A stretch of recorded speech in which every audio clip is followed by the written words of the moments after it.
What are your thoughts on the state of Black America? The state of Black America, I think that the bottom line of it is stop trying to depend on a black dollar, invest in a white dollar, because at the end of the day, without the white dollar, we can go nowhere. All these black leaders and all these black people telling you that just black owned, black this, black that, that shit is not gonna work. And the only reason it's not gonna work is because there's a system, and the white system is never going to allow the black community to come together and profit just off the black dollar.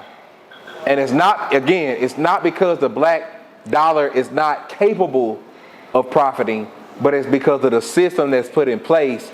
The white system will never allow the black dollar to prosper.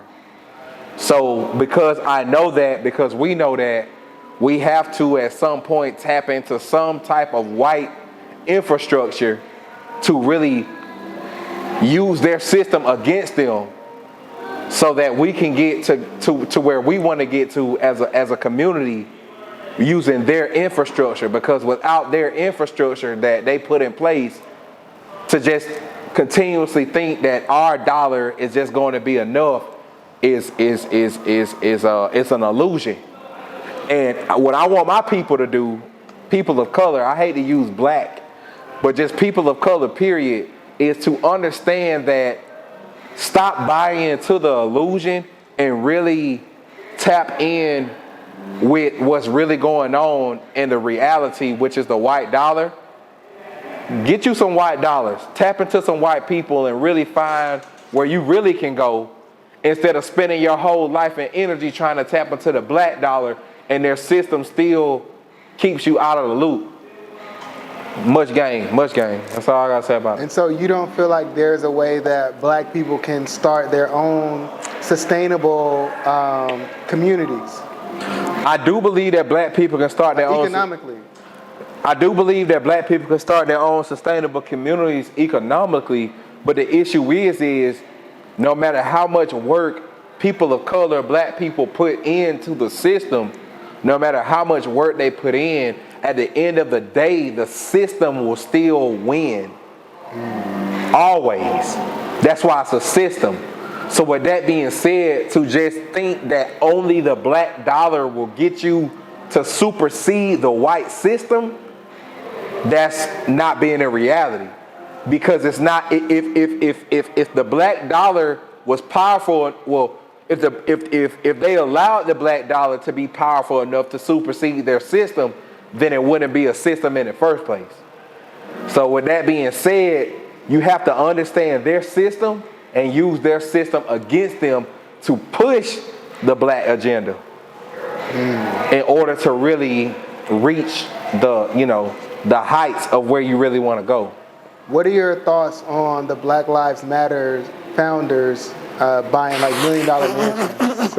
Are you laughing? Because it's so funny, because I've been speaking against this, even though I haven't done a lot of interviews, but all the Black Lives Matter leaders are getting exposed one by one from stealing millions and millions and millions and millions from their people. But I knew this all along. Black Lives Matter is sponsored by the whites. And it's been that way from the beginning. And what's so funny is that people were wearing the shirts, putting the stickers on their cars, doing the hashtags. I mean, like protesting. I mean, like really behind this movement, not knowing that they were giving their energy ultimately to a white funded organization. Just because the title says Black Lives Matter does not mean that it was funded by the blacks. And see, I think that's where people fucked up, because they allowed the media to control their minds and their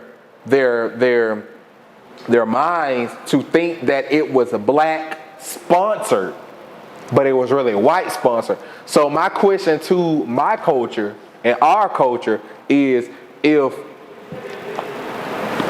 your movement is supposed to be black owned and black supported, and it's actually supported with the white dollar and white finances and the white man, then what good is it really doing for the black culture? So a lot of people got confused, a lot of people got tricked, a lot of people got scammed, a lot of people put in a lot of money into Black Lives Matter and the black. But let me ask you a question though. So I don't think that it's unheard of for a founder of an organization or maybe the CEO of a nonprofit to purchase a home for $1 million. Like, let's look at like the CEO of, let's say, the Red Cross or the CEO of Africare. They're not out here living in shacks. So is it totally wrong for the Black Lives Matter founders to buy nice homes? What's wrong with that?